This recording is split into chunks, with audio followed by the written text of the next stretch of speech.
beliau adalah yang bernama Muhammad Al-Fatih. Nah, tentu tekanan pada kajian ini, kenapa dikaitkan dengan hadis ini adalah pentingnya seluruh kita menyiapkan generasi-generasi seperti Muhammad Al-Fatih agar kelak dalam menghadapi tantangan-tantangan ini mampu menyediakan beberapa pejuang yang handal sebagaimana Muhammad Al-Fatih telah menaklukkan Konstantinopel ini, di mana 860 tahun kota ini tidak bisa takluk. Mudah-mudahan paruh yang pertama ini bisa dipahami oleh kita dengan sebaik-baiknya. Sedangkan alasan yang kedua, peristiwa bersejarah kenapa mesti Turki yang menjadi ancaman atau menjadi didikan bagi musuh-musuh agama ini, kok tidak kota yang lain atau tidak negeri yang lain?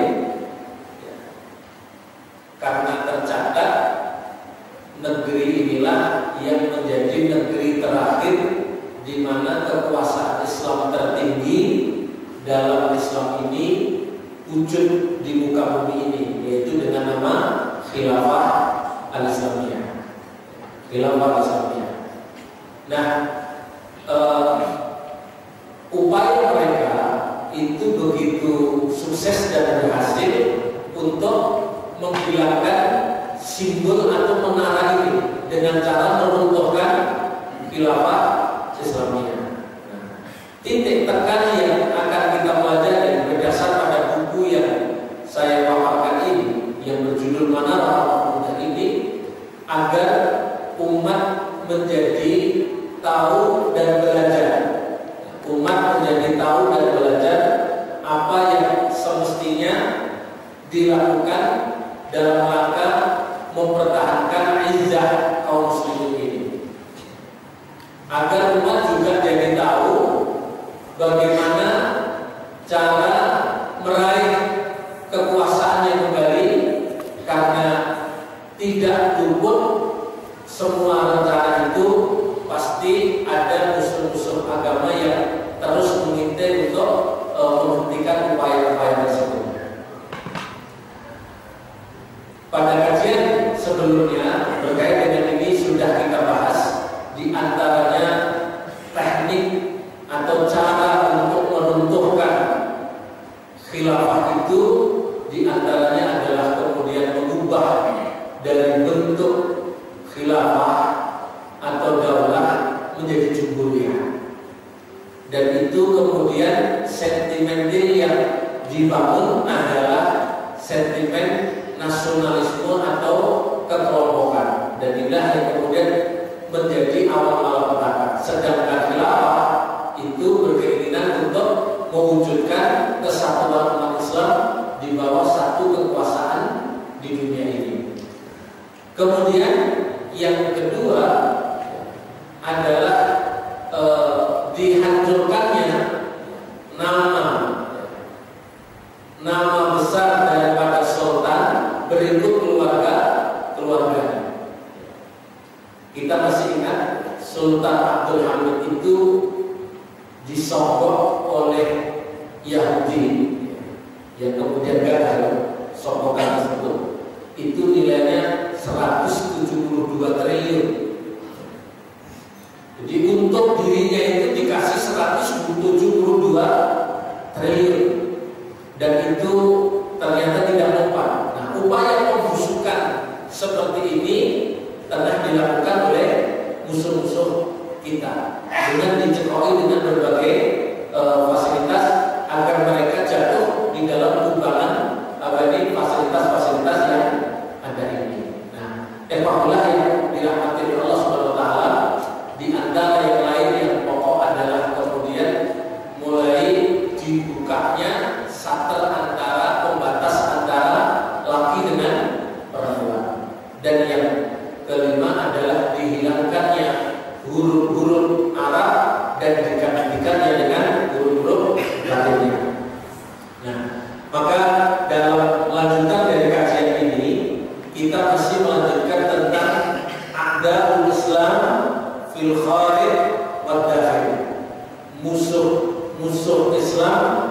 luar dan di dalam.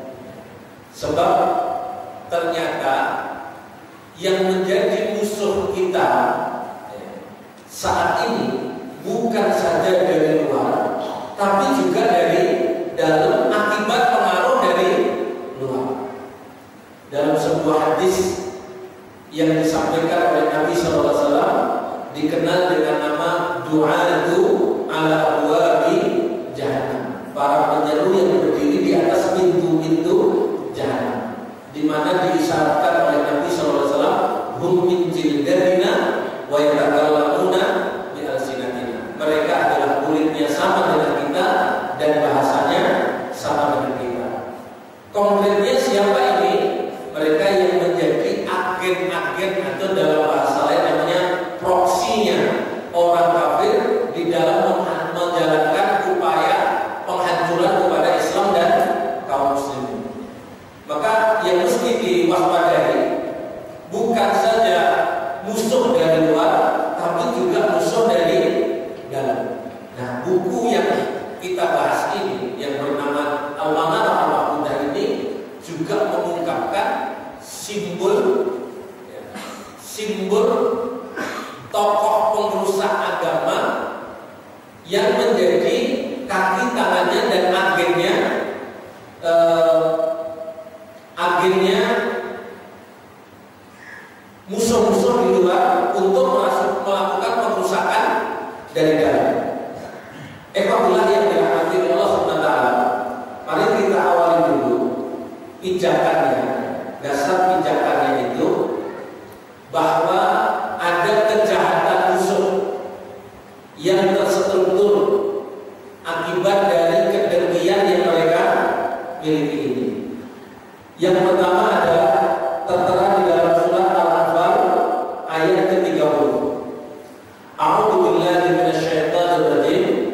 Wa idh yamkuru bika alladziina kafaru liyusbituka aw yaqtuluka aw yukhrijuk wa yamkuruna wa yamkurullah wallahu khairul makirin. Khitab atau orang yang diajak bicara dalam ayat ini adalah Rasulullah. Jadi yang dijadikan sampel dalam ayat ini, di mana Rasul itu dijadikan sebagai targetnya musuh, target operasi yang dilakukan oleh musuh. Nah, apa yang dilakukan? 3 hal. Liyusbituka, memenjarakan kamu, au yaqtuluka, atau membunuh kamu, au yukhrijuk, ataupun mengusir kamu. Jadi modus operandi 3 hal ini sesungguhnya tidak bisa kita pisahkan dari perilaku atau kejahatan musuh terhadap kaum muslimin saat ini. Kalau ini dulu dilakukan oleh musuh-musuh kepada Rasulullah, maka tidak bisa dipisahkan kejahatan yang sekarang ini dilakukan terhadap umat Islam tidak terlepas dari 3 hal ini. Maka umat kita perlu waspada terhadap semua gerakan ini, baik dalam konteks memenjarakan, membunuh, atau mengusir. Nah, tapi perlu diingat bahwa semua makar yang dilakukan oleh musuh itu akan berujung kepada kesia-siaan ataupun kegagalan. Di sini ujian kita untuk mempertahankan identitas dan keagamaan ini agar kita mendapatkan nilai-nilai amal akibat mempertahankan izah kita di hadapan musuh-musuh. Alias begini, andai kita tidak mempertahankan izah ini, Allah sendirilah yang akan mempertahankan izah itu di hadapan musuh-musuhnya.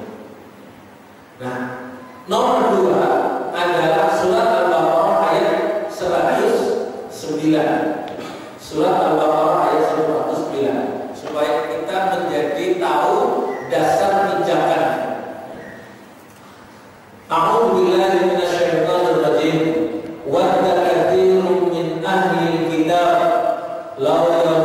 yaruddunakum min ba'di imanikum kuffaran hasadan min 'indi anfusihim min ba'di ma tabayyana lahumul haqq fa'fu wasfahu hatta ya'tiya Allahu bi amrihi inna Allaha 'ala kulli syai'in qadir. Wadda katsirun min ahli kitab, kebanyakan dari kalangan ahli kitab, sebagaimana sudah kita bahas pada kajian sebelumnya tentang ahli kitab. Para ulama bersepakat ketika disebut kata ahli kitab itu merujuk kepada dua kelompok besar, yaitu Yahudi sama Nasrani. Keinginan mereka adalah lau yaruddunakum min ba'di imanikum, sekiranya kalian wahai orang beriman itu berlaku murtad setelah datangnya keimanan, menjadi kafir, menjadi kelompok yang ingkar kepada Allah. Hasadan min 'indi anfusihim. Kesemua itu disebabkan karena adanya hasad atau kedengkian yang datang dari diri musuh-musuh kita dari kalangan ahlul kitab. Dari ayat ini sesungguhnya kita bisa mendudukkan bahwa ada kedengkian musuh yang senantiasa membara. Bisa bayangkan Bapak Ibu semua, sebuah ibu kota terbaik, terbesar, terkuat itu jatuh ke tangan orang Islam. Kemudian mereka sudah pernah menguasai Masjidil Aqsa, berikut daerah Palestina dan sekitarnya. Di masa Umar bin Khattab itu juga jatuh ke tangan Islam kembali. Yang kawasan-kawasan itu dikenal dengan negerinya para nabi-nabi, dan kemudian jatuh ke tangan Islam kembali. Maka rasa dendamnya itu atau rasa keinginan untuk menguasai kembali itu mesti ada. Oleh karena itu Inggris dalam hal ini itu memberikan ruang kepada Yahudi untuk merebut kembali atau mengambil dengan cara yang tidak sah. Theodor Herzl itu kemudian menjanjikan akan mendirikan negeri Israel yang menjadi tempat kembalinya orang-orang Yahudi, berpuasanya orang-orang Yahudi, dan dia janjikan semenjak 50 tahun dari sekarang ini nanti kami akan memiliki sebuah negeri itu. Dan terbukti 50 tahun lebih 3 bulan itu benar-benar negeri itu kepegang di tangannya mereka. Nah, sampai kepada kekerasan yang berlaku saat ini tidak bisa dipisahkan dari hasadan min 'indi anfusihim, bentuk hasad yang datang dari mereka. Nah, begitu juga ketika kemudian umat Islam ini bisa menguasai 2/3 dari dunia ini, bahkan sampai di Andalusia maupun yang lainnya. Maka payung yang memayungi terhadap kekuasaan ini yang berbentuk khilafah pada saat itu mereka upayakan untuk dihancurkan agar tidak tersisa kekuatan di mata musuh ini atas kekuatan Islam ini. Itulah upaya penghancuran khilafah itu berlaku sampai sekarang ini. Bahkan kita masih teringat di antara 5 ciri kelompok yang dituduhkan sebagai kelompok fondamental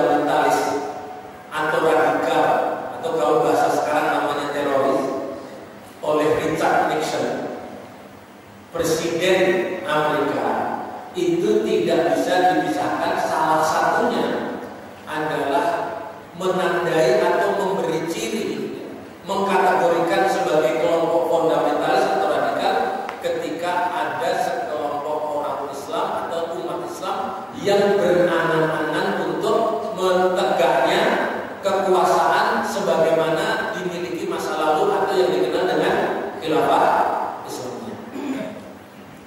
Bahkan yang kemarin kita terangkan ini, mari dilihat, ini adalah hasil risetnya Singapura.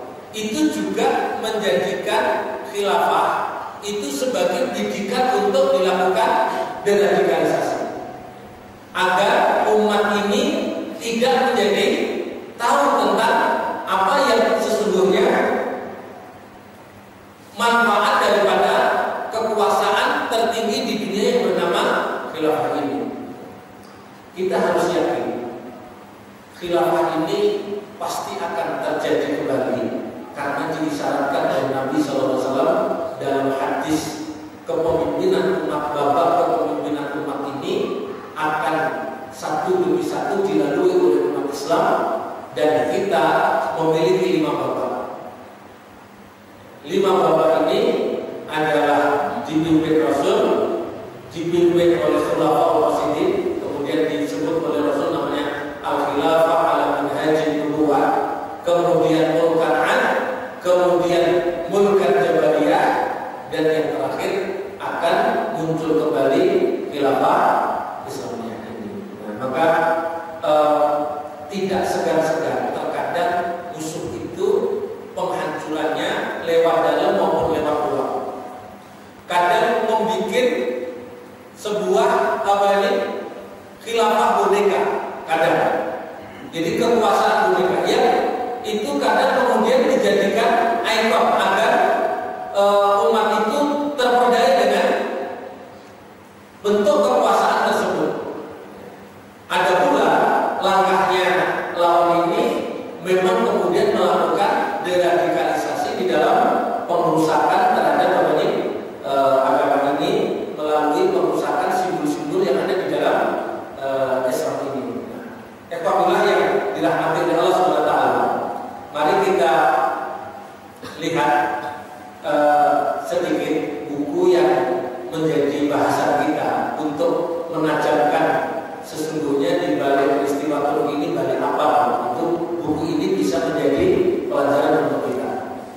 Buku ini tidak tendensius karena sudah terbit sebelum Erdogan berkuasa, sebelum penguasa-penguasa yang lain melakukan kudeta. Jadi apakah buku ini berpihak kepada yang mengkudeta ataupun berpihak kepada Erdogannya?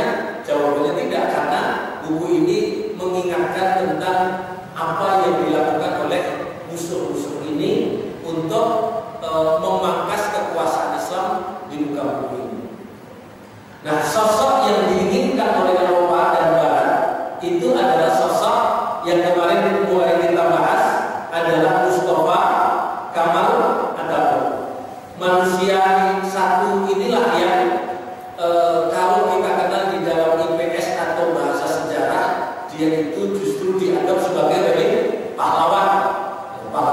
Tapi ternyata bila kita kenali sesungguhnya merusak terhadap Islam dan kekuasaan Islam yang paling terakhir dalam artian khilafah itu adalah Mustafa Kamal Atatürk.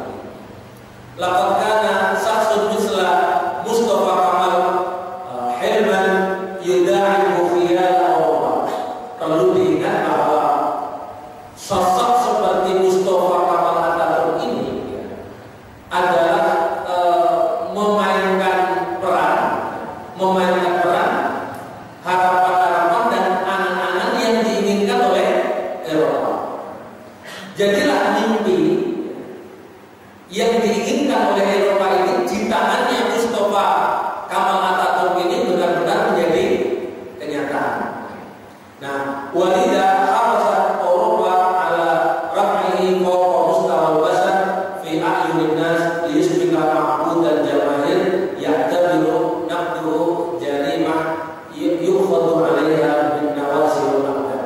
Jadi oleh karena itu Eropa itu menginginkan menginginkan untuk mengangkat setinggi-tingginya dan menjadi simbol, simbol daripada sebuah kemajuan dan kesuksesan, simbol dari kemajuan dan kesuksesan. Maka sampainya di tampuk kepemimpinan tertinggi itu tidak bisa kita pisahkan dari peran yang tengah dimainkan oleh orang barat ini kepada Mustafa Kemal Atatürk. Jadi ini juga menjadi pelajaran yang berharga untuk kita semua, bahwa tidak ada kerjasama dengan pihak asing yang tidak ada maunya. Semua pasti ada keinginan dan ada maunya. Dan inilah yang seringkali tidak disadari oleh umat kita ini, terutama pemerintahan kita sekarang ini, cenderung kemudian dalam rangka membuka keran investasi sebesar-besarnya, dia tanpa batas kemudian memberikan ruang yang begitu lebar. Bahkan kita sekarang ini mendengar orang asing berhak memiliki properti, orang asing kemudian berhak mendirikan sebuah kelembagaan atau organisasi, orang asing kemudian berhak memiliki KTP itu adalah bagian dari proses penghancuran kekuatan yang kita miliki ini agar tidak memiliki kekuatan lagi di tengah-tengah umat kita ini. Maka istilah kerennya itu suka dinamakan namanya no freelance. Tidak ada makan siang gratis. Tidak ada bantuan-bantuan yang muncul dari lawan itu tanpa ada keinginan yang kuat dari mereka ini. Jadi penghancuran Turki itu juga menjadi agenda utama Eropa dari dulu sampai sekarang.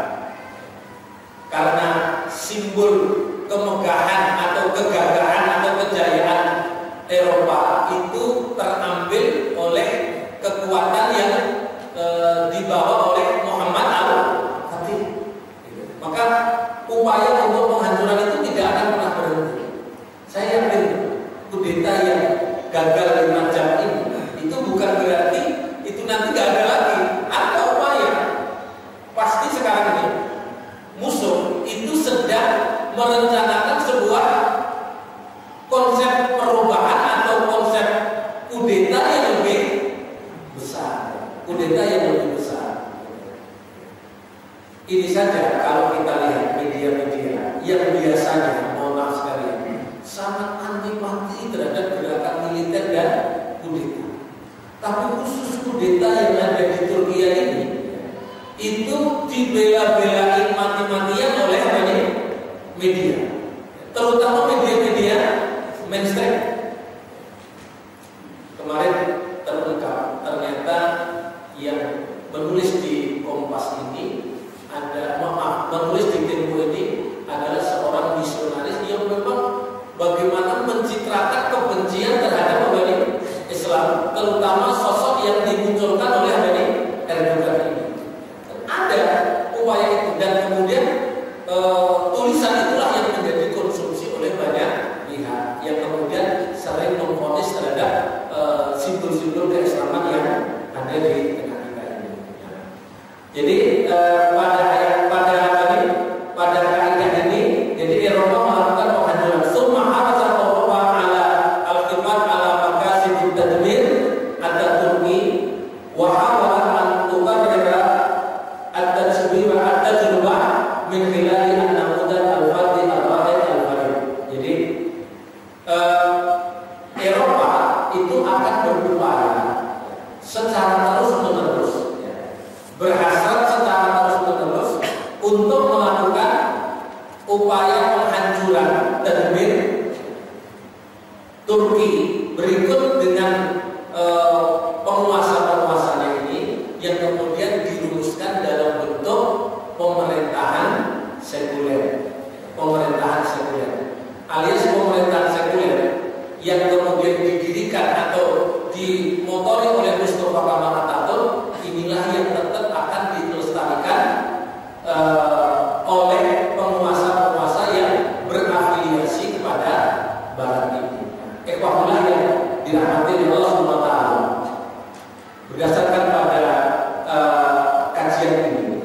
kajian ini. Maka kenapa Turki di dalam buku ini digambarkan, Turki itu tetap akan diupayakan untuk menjadi negara yang sekuler ini, sebagaimana yang telah didirikan. Nah, tadbir min Allah, kuasa Allah yang terjadi, ternyata di tangan para kaum sekuler ini, Turki kemudian menjadi terpuruk, baik secara ekonomi, politik maupun yang lainnya, sosial, pendidikan dan yang lainnya. Dan inilah yang kemudian menjadi angin segar untuk mulai disampaikan bahwa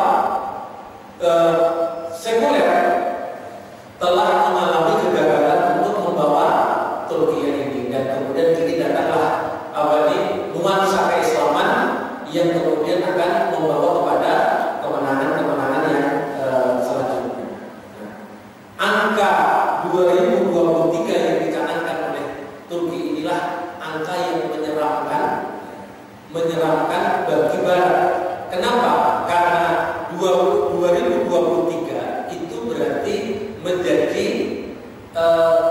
peringatan bagi 100 tahun keruntuhan khilafah, yang otomatis jadi persis 100 tahun itu Turki akan bangkit untuk membangkitkan khilafah Islamnya ini. Nah, jadi harus dipandang dari kacamata ayat-ayat tadi, yaitu karena memang ada kedengkian musuh atau hasad yang musuh untuk menguasai kawasan-kawasan yang kita miliki ini. Maka semua peristiwa yang terjadi di negeri-negeri Islam, apalagi di Turki ini, itu dikenal dengan nama by design. Jadi memang dirancang, disiapkan, kemudian dimobilisir dengan baik, didanai dengan baik. Wa ala hadza fa'budu min al-wuquf tawilan amama hadza al-dhahira wa dirasatiha lina'rifa kaifa wasala Mustafa Kamal ila qimmatil majd. Jadi dalam konteks ini menjadi pelajaran yang baik untuk semua, agar kita tidak terulang model manusia seperti Mustafa Kamal Atatürk ini. Mustafa Kamal Atatürk ini itu berkuasa kembali, karena ini perlu diberikan studi atau pelajaran untuk kita mencari tahu bagaimana tangga menuju kekuasaan yang dilakukan oleh Mustafa Kamal Atatürk ini benar-benar didesain atau direncanakan dengan baik oleh musuh-musuhnya. Salah satu contoh ini yang menjadi fakta. Intasara Inggris atau sering disebut dengan Inggris adalah Mustafa Kamal yang kana faridan di Palestina. Jadi Inggris itu melakukan kontak hubungan, membangun jaringan dengan Mustafa Kamal Atatürk yang pada saat itu sedang menjadi panglima ataupun menjadi penguasa tertinggi militer di Palestina. Dan Inggris watolak mulai ayakuma bisawratin al-sultan. Jadi dia diminta untuk melakukan kudeta, melakukan revolusi terhadap kekuasaan sultan yang itu dalam basis khilafah al-Islamiyah ini. Nah, tentu hadirin yang dirahmati Allah, mintanya itu bukan nanti kamu melakukan revolusi, tidak mungkin.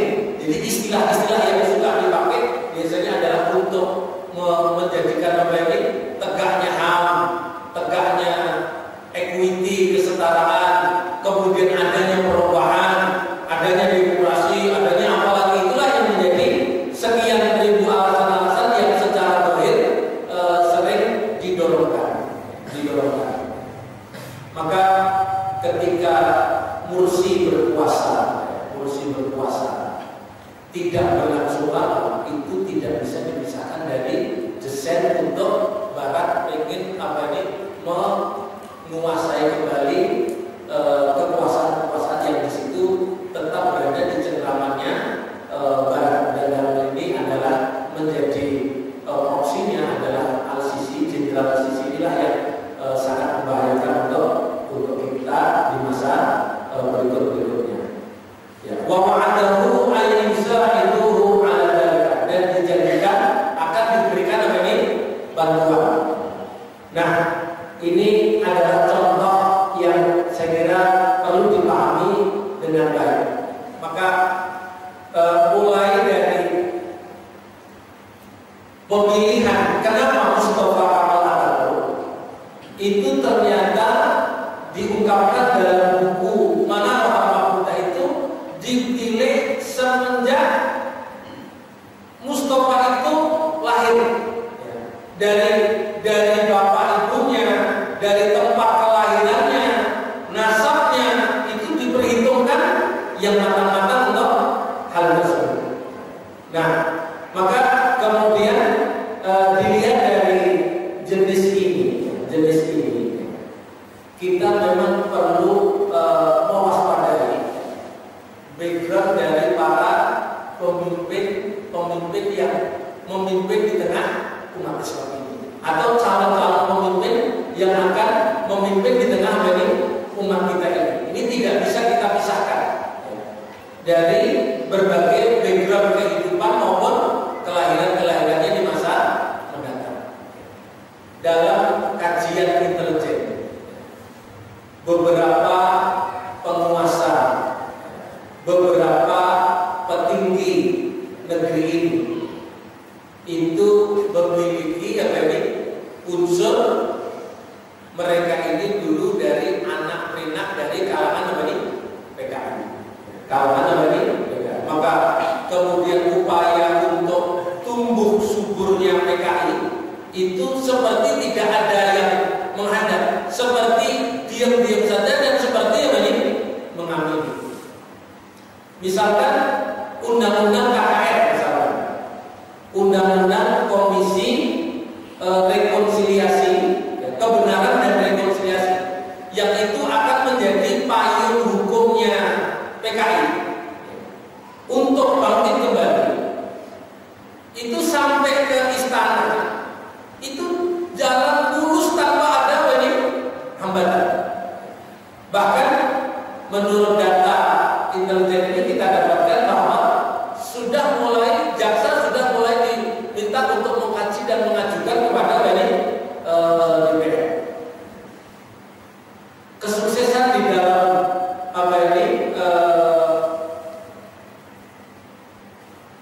pengajuan kepada pengadilan internasional di Belanda beberapa minggu yang lalu, di mana ditetapkan bahwa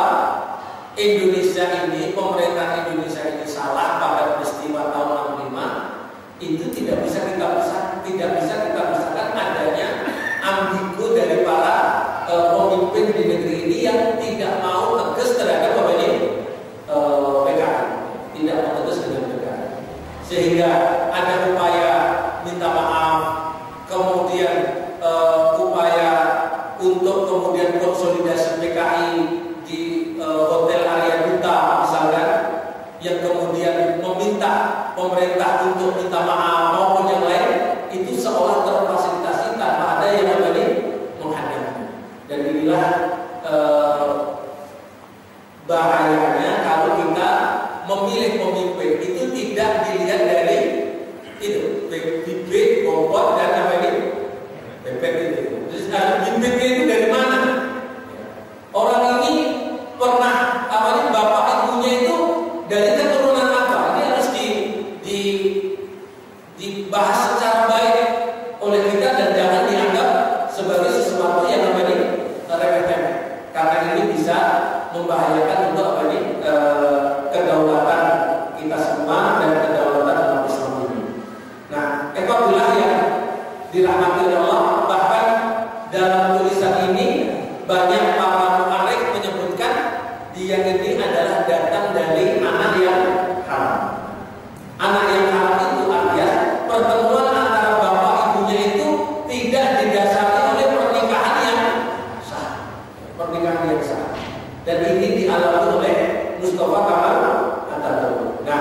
Ikhwanillah yang dirahmati Allah Subhanahu wa taala. Kita akan mencoba untuk mengingatkan apa hubungannya Mustafa Kamal Atatürk itu dengan Yahudi. Karena kemudian runtuhnya khilafah Islamiyah yang kemudian menjadi jalan bagi Inggris berkuasa, kemudian akibat Inggris berkuasa kemudian mengambilkan bagian tanah di Palestina itu diberikan kepada Israel, itu tidak bisa kita pisahkan antara kedekatannya Mustafa Kamal Atatürk ini dengan Yahudi. Mari kita bahas.